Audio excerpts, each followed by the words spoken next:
What's going on, everybody, and welcome back to another daily range case study on none other than NAS100, the favorite pair, the only pair that you've probably ever seen on this channel, damn near. So with that being said, we're about to get into this daily range case study for Friday, August 12th, 2022. And with that being said, let's get right on into the video. First things first, we're going to mark up the previous day's highs and previous day's lows from the previous Thursday. So Thursday, August 11th, that's the day we're going to mark up the previous day's highs and previous day's lows.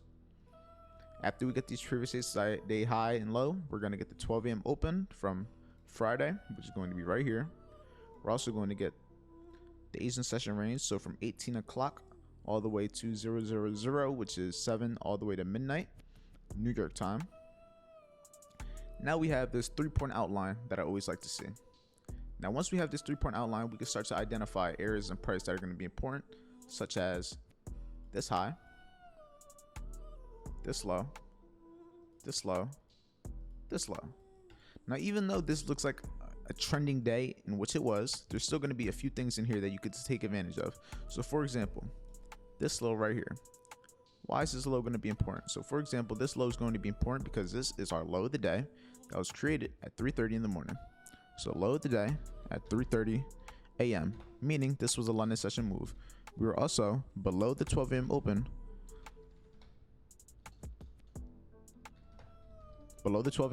when this move happened, making it a pretty high probability low that was more than likely not going to get ran through. We also didn't run the Asian session low, so we continued this overall trend to the upside. Now mind you, the week was already bullish, even though we had one down day, which is on Thursday, and Thursdays tend to be reversal days. As you can see, even though the trend was bullish for the week, Thursday was reversal and Friday ended up continuing that trend. So now we're going to look at this. We have the low of the day at 3:30 in the morning, below the 12 a.m. open. Now where were we at in price? We didn't tap into that 12,300 level, but we were close, so I'm not going to annotate it at this point. But now we're going to look at our next area in price, this high. And from this high, that's where we're going to be drawing our fib. Why are we drawing a fib from this low to this high? Because that is going to be our London continuation move that ended up happening early on in the day.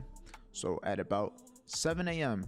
is when we got this London continuation move into this 15-minute order block that was created during that London session also, so that you can see those London session moves, they create high probability areas below the 12 a.m. open at 3:30 in the morning. So that's already two things. It's already the low of the day, and it created an order block that price traded into and started to lose that momentum. So this was a high probability low of the day setup. But now, even though this continuation move happened early and I didn't catch it, this is still going to be something that could happen during your time of day. It's the model you want to learn. That's what I want you guys to pay attention to. So like I said, we had the fib long, plus we had the 15-minute order block, and we also had 7 a.m. So at 7 a.m. we had the fib long and retraced into that 15-minute order block, and we also retested into the Asian session high also, if you look to the left. Plus we retested the Asian range high. There was a lot of confirmations for why price did what it did. So right here, this is the high that I'm talking about, right in that Asian session. Now then, we had another retracement. When did we have a retracement? Right here. And when did this retracement happen? More than likely at 9:30. Yes, it did. I could just tell because of the volume.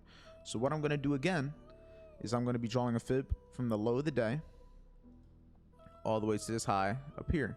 And you had a very similar situation. I'm not going to draw that fib just because it's going to make the chart look really overlapped, but I'm going to annotate it.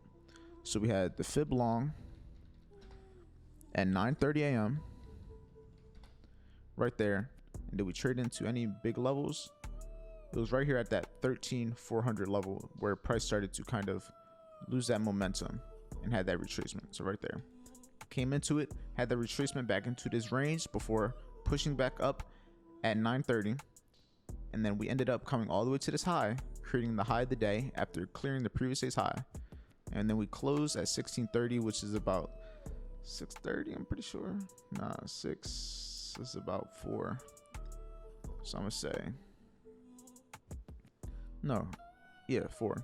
So we have the high of the day at 4. What was it, 4:30 or 4 p.m.? 4:30. So you have the high of the day at 4:30 p.m., which doesn't always happen like that, but on Fridays it's more likely than unlikely because the market tends to continue the trend of the week on Friday. So we have the high of the day at 430, and we also closed, where are we at in price? We closed off at 550 mid-figure level, ideally. So right in here. Plus we had 13,550 mid-figure level. Not a big figure, mid-figure. And we ran the previous day's high. So this is what ended up leading us to have this high of the day situation, and that is what you ideally could have taken advantage on this trending day. Now, even though this trending day, there wasn't many opportunities due to the fact that the major moves happened early, such as this move here, but you still could have potentially caught a buy entry if you were willing to take the chance with this 9:30, 10 o'clock, 10:45 move. Now, me personally, I didn't. I tried to short around here to go shorter, and then it came back and stopped me out. So it is what it is. I took my L, and now we're on to the next one. So with that being said, I appreciate everyone for watching this video. Oh, almost got ahead of myself. Let's get the schematic. Asian session arranged. Low of the day was created during London session. We had a push, retracement, and kind of had a few retracements again before eventually continuing to the top side. But for the most part, it was a bullish London continuation with the low of the day being made during that London session and had New York session retracements happen. So now, with that being said, that is all I got for you with this daily range case study. If you found this video helpful in any way, shape, or form, make sure you like, comment, and subscribe. If you haven't already, make sure you also check out the podcast episode 1 that I did with my friend Achilles. That is also out. And with that, that's all I got for you guys. Appreciate everyone for being here. If you watched it to the end, like, comment, subscribe if you haven't already. Share the video with a friend, and I'll see you all in the next video. Keep your eyes on me. Keep your eyes on me. Keep your eyes on me. Keep your eyes